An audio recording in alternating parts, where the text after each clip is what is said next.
Bismillahirrahmanirrahim. Assalamualaikum warahmatullahi wabarakatuh. Alhamdulillahi rabbil alamin. Wassalatu wassalamu ala asrafil anbiya'i wal mursalin wa ala alihi wa sahbihi wa barik wa sallam. Rabbi syrah li sadri wa yassir li amri wahlul 'uqdatam min lisan yafqahu qawli. Allahumma salli ala Sayyidina Muhammad wa ala alihi Sayyidina Muhammad. Alhamdulillah, pada bab pertama ini kita akan mempelajari tentang dakwah Nabi Muhammad sallallahu alaihi wasallam periode Mekah. Kita ketahui bersama, yang pertama dan awal adalah kita melihat dulu peta konsep untuk mengetahui apa yang akan kita pelajari pada bab dakwah Nabi periode Mekah. Yang pertama yaitu pola dakwah Nabi Muhammad sallallahu alaihi wasallam periode Mekah. Yang kedua adalah penindasan orang-orang Quraisy Mekah terhadap Nabi Muhammad sallallahu alaihi wasallam dan para sahabat. Ketiga, meneladani perjuangan Nabi Muhammad sallallahu alaihi wasallam dan para sahabat dalam menghadapi masyarakat Mekah. Yang keempat, mengambil ibrah atau pelajaran dari misi Nabi Muhammad sallallahu alaihi wasallam sebagai rahmat bagi alam semesta, pembawa kedamaian dan kemajuan masyarakat. Yang terakhir adalah hakikat misi dakwah Nabi Muhammad sallallahu alaihi wasallam. Pola dakwah Nabi Muhammad sallallahu alaihi wasallam periode Mekah. Sejarah singkat Nabi Muhammad sallallahu alaihi wasallam sebelum menjadi rasul. Nabi Muhammad sallallahu alaihi wasallam dilahirkan Senin 12 Rabiul Awal tahun Gajah. Bapaknya bernama Abdullah bin Abdul Muttalib bin Kilab bin Murrah. Ibunya bernama Aminah binti Wahab bin Abdul Manaf bin Zuhra bin Kilab bin Murrah.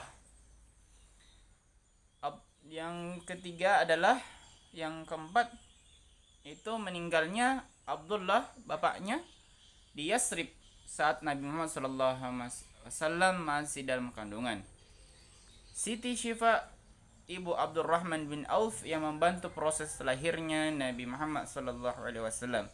Bani Hashim menyambut senang lahirnya Nabi Muhammad sallallahu alaihi wasallam, dan Abdul Muttalib kakek Nabi yang memberi nama Muhammad dan yang menghitan atau mensunatnya. Yang kita ketahui bersama adalah kenapa disebut dengan tahun gajah, karena pada saat waktu itu salah satu raja yang menyerang Mekah karena kecemburuannya terhadap Mekah karena sering dikunjungi oleh para kaum muslimin, dan pada saat itu juga raja tersebut mengendarai gajah sebagai tunggangannya. Maka turunlah surah Al-Fil ayat 1 sampai 5 yang bunyinya Bismillahirrahmanirrahim. Alam tara kaifa fa'ala rabbuka bi ashabil fil alam yaj'al kaidahum fi tadlil wa arsala 'alaihim tayran ababil tarmihim bihijaratin min sijil faj'alahum ka'asfin ma'kul. Nah, disitulah awal sejarah tentang lahirnya Nabi Muhammad sallallahu alaihi wasallam, dan ditetapkan pula pada tahun itu adalah disebut dengan tahun gajah. Karena pada saat itu penyerangan oleh Raja Abraha ke Mekah pada waktu itu karena rasa dengki cemburunya terhadap wisatawan atau yang sering beribadah ke Mekah Al-Mukarramah.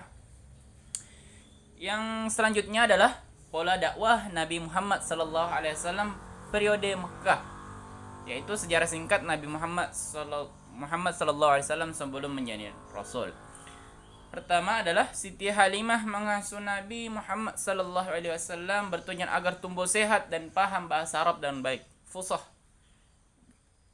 Kehidupan Siti Halimah menjadi membaik sejak mengasuh Nabi Muhammad sallallahu alaihi wasallam. Siti Halimatus Sa'diyah dalam salah satu buku mengatakan bahwa Siti Halimatus Sa'diyah itu sangat miskin pada waktu itu, tapi ketika dia merawat dan menjaga Rasulullah sallallahu alaihi wasallam, maka kehidupan beliau Halimatus Sa'diyah, sang ibu pengasuh Rasulullah itu, semakin hari semakin membaik kehidupan ekonominya. Yang ketiga adalah Siti Halimah pernah mengembalikan asuhan Nabi kepada ibunya karena kondisi Mekah tandus dan kering. Akhirnya Nabi kembali diasuh oleh Siti Halimah di dusun Bani Sa'ad. Yang keempat, usia 5 tahun Nabi sering mengembala kambing dengan Abdullah putri Siti Halimah. Nabi dibawa 2 orang laki, dibedah dan dibersihkan hatinya. Abdullah putra Siti Halimah mengkhawatirkan keberadaan Nabi yang tiba-tiba menghilang. Pada waktu itu, pada usia Rasulullah SAW menginjak 5 tahun, maka Nabi dibawa oleh seekor burung. Yaitu burung itu adalah seorang malaikat membela dadanya sehingga sucilah hatinya Rasulullah SAW.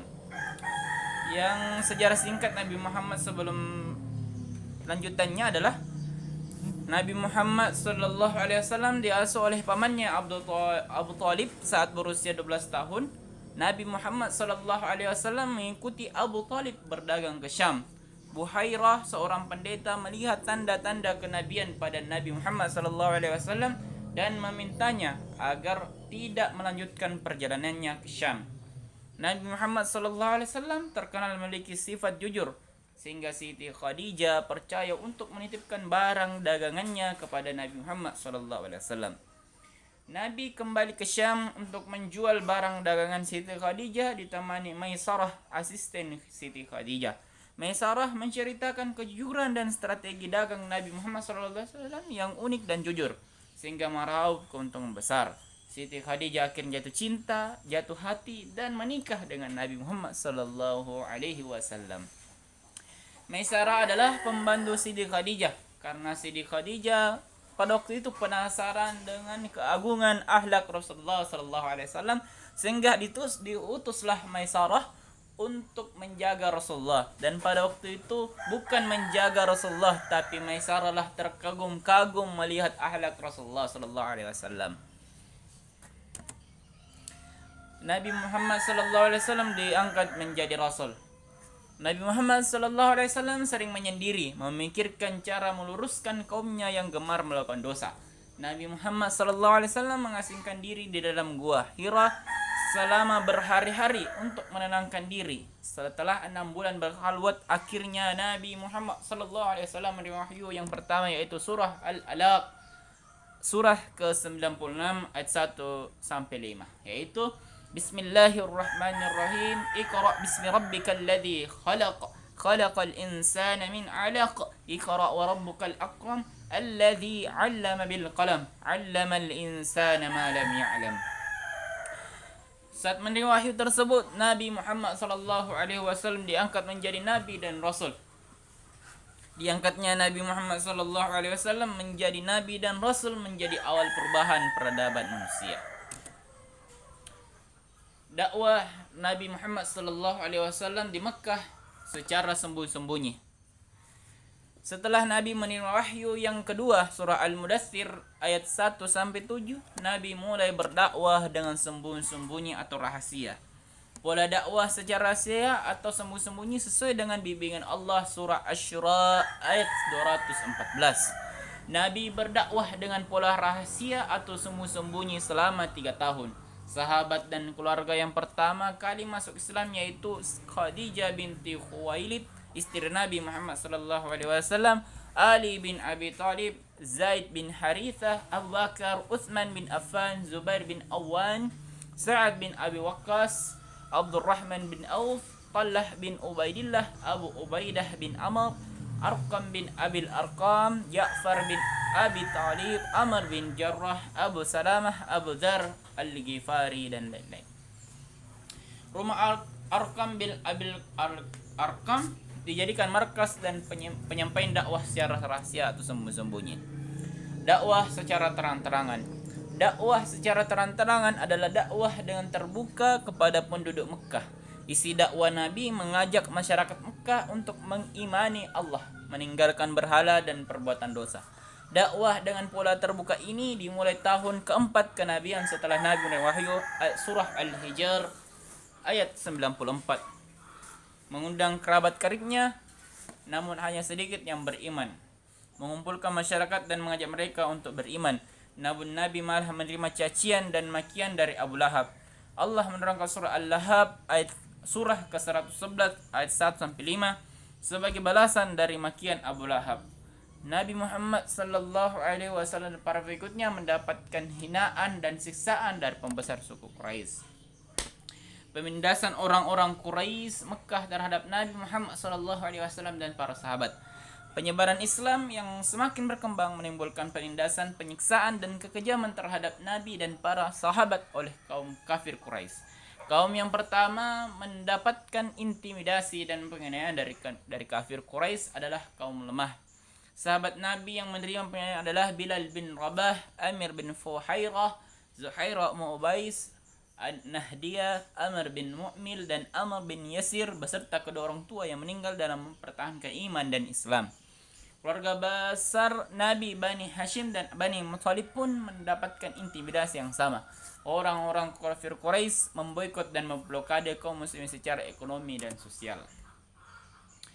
Selanjutnya adalah ujian semakin berat setelah Abu Thalib meninggal dunia. Penindasan, penganiayaan tidak menyurutkan dakwah Nabi Muhammad sallallahu alaihi wasallam. Kafir Quraisy memutuskan untuk membunuh Nabi Muhammad sallallahu alaihi wasallam. Para utusan kabilah mengepung rumah Nabi untuk membunuh atas izin Allah. Nabi Muhammad sallallahu alaihi wasallam berhasil keluar dan meninggalkan Mekah dan Madinah. Setelah ujian dan rintangan dilewati Nabi dan para sahabat dengan sabar dan tabah, Nabi mengingatkan bahwa umat dahulu pun merasakan pedihnya perjuangan. Hakikat misi dakwah Nabi Muhammad sallallahu alaihi wasallam sebagai rahmat bagi seluruh alam. Nabi Muhammad diutus untuk menyempurnakan akhlak masyarakat Arab khususnya dan umumnya seluruh manusia dari kesesatan. Hanya dalam tempo 23 tahun atas bimbingan Allah Subhanahu wa taala, Nabi Muhammad sallallahu alaihi wasallam berhasil membawa rahmat kebaikan-kebaikan di dunia ini, pembawa kedamaian dan kesejahteraan. Nabi Muhammad sallallahu alaihi wasallam dan para sahabat membawa misi kedamaian dan kesejahteraan masyarakat Mekah dan Madinah khususnya dan masyarakat luas pada umumnya. Setelah Nabi dan para sahabat menguasai Mekah, mereka mengampuni segala kesalahan masyarakat Mekah dan akhirnya masuk Islam. Yang terakhir adalah membawa kemajuan masyarakat. Nabi Muhammad SAW diutus kepada umat manusia, khususnya bangsa Arab waktu itu, dengan kekuatan wahyu Al-Quran sebagai petunjuk untuk kemajuan masyarakat. Nabi Muhammad SAW berhasil mengubah penduduk Mekah, Madinah, dan seluruh alam menuju perubahan positif dan berakhlakul karimah. Perubahan di Arab dimulai dari perubahan keyakinan, kebiasaan-kebiasaan buruk, sistem perdagangan yang curang, penindasan kaum lemah ke arah beradab dan berpikir maju. Pada masa Khulafaur Rasyidin, Islam menjelma menjadi kekuatan yang disegani. Mengambil ibrah atau pelajaran dari misi Nabi Muhammad sallallahu alaihi wasallam sebagai rahmat bagi alam semesta, pembawa kedamaian dan kemajuan masyarakat. Yang pertama adalah berakhlak mulia dan terpuji. Kedua, bersikap sabar dan tegas menolak kekufuran, kemusyrikan dan segala bentuk kemaksiatan.